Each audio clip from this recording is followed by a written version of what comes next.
Assalamualaikum warahmatullahi wabarakatuh. Sejarah dan keistimewaan Jabal Uhud, gunung yang kelak ada di surga.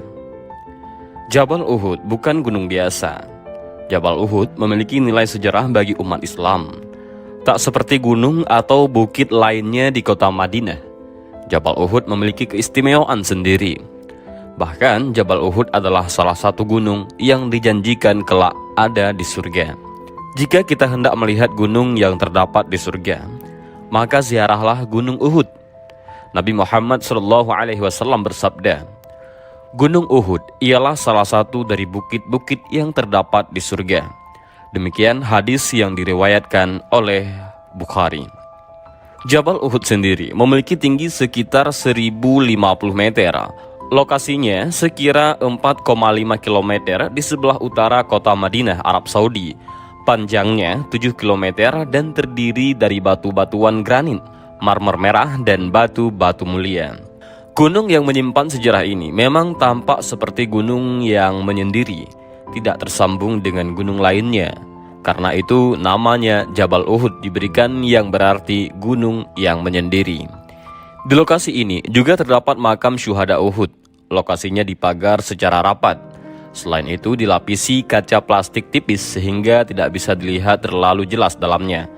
Tempat ini merupakan pemakaman bagi 70 sahabat Nabi Muhammad SAW yang gugur pada pertempuran Uhud. Di lembah bukit ini dahulu pernah terjadi perang dahsyat antara kaum muslimin berjumlah 700 orang melawan gerombolan musyrikin Mekah dengan jumlah yang tak seimbang. Mereka menyerang dengan serdadu tak kurang dari 3.000 orang. Ada sebuah peta terpampang di sebuah dinding di areal ziarah tersebut. Peta tersebut kurang lebih menceritakan alur pergerakan perang Uhud. Perang ini terjadi pada 15 Syawal 3 Hijriah atau Maret 625 Masehi. Itu terkenal dengan nama Perang Uhud. Dalam lembah yang berada di kaki Gunung Uhud, pernah terjadi sebuah perang dahsyat antara kaum muslimin yang berasal dari Madinah yang dipimpin Nabi Muhammad SAW dengan kaum musyrikin Quraisy dari Mekah. Soal jumlah pasukan kaum muslimin yang ikut berperang sangat timpang. Awalnya ada 1.000 orang, tetapi ada sejumlah orang-orang munafik yang ikut perang tersebut mengundurkan diri dan kembali ke Madinah. Alhasil, total pasukan yang dipimpin sendiri Rasulullah SAW berjumlah 700 orang, sementara musuh terdiri dari 3.000 orang musyrikin Quraisy. Terjadi pertempuran hebat. Dalam peperangan tersebut, kaum muslimin sebenarnya telah mendapatkan kemenangan dan kaum musyrikin pontang-panting.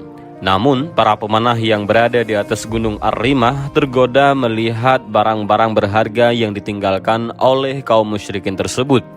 Dan akhirnya para pemanah ini meninggalkan posnya. Mereka turun dari bukit hingga lupa pesan Rasulullah agar mereka tidak meninggalkan bukit tersebut. Semuanya turun kecuali komandannya, Abdullah bin Jabir, dan 6 pemanah lainnya.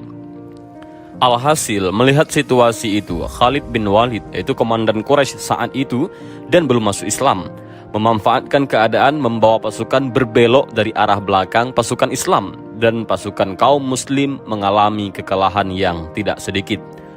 Korban dari pasukan Islam pun berjatuhan. Perang ini menggugurkan 70 sahabat Nabi, termasuk 7 pahlawan Uhud.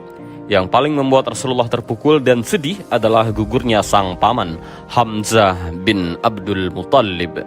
Ada beberapa keutamaan atau keistimewaan Jabal Uhud. Pertama, Jabal Uhud merupakan gunung yang ada di surga. Jika ingin melihat bukit yang ada di surga, maka berziarahlah ke Bukit Uhud sebagaimana Nabi pernah bersabda, Bukit Uhud adalah salah satu dari bukit-bukit yang ada di surga. Demikianlah hadis yang diriwayatkan oleh Al-Bukhari. Kedua, Rasulullah mencintai Jabal Uhud. Gunung Uhud adalah gunung yang mencintai kami dan kami juga mencintainya. Demikian hadis riwayat Al-Bukhari.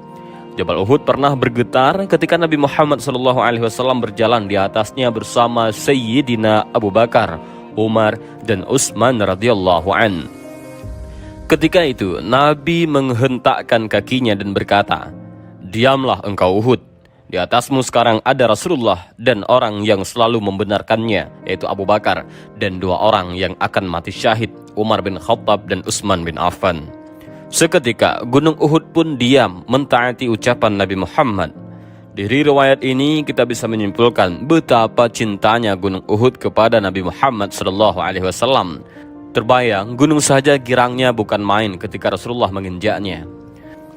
Dan umumnya pihak penyelenggara umrah ataupun travel umrah mengagendakan untuk mengajak para jamaah untuk berziarah ke makam para syuhada di Jabal Uhud. Dan inilah sedikit kisah, yaitu sejarah tentang keistimewaan Jabal Uhud yang salah satu gunung yang berada di surga kelak. Mudah-mudahan video singkat ini bermanfaat. Allahu a'lam bishawab. Assalamualaikum warahmatullahi wabarakatuh.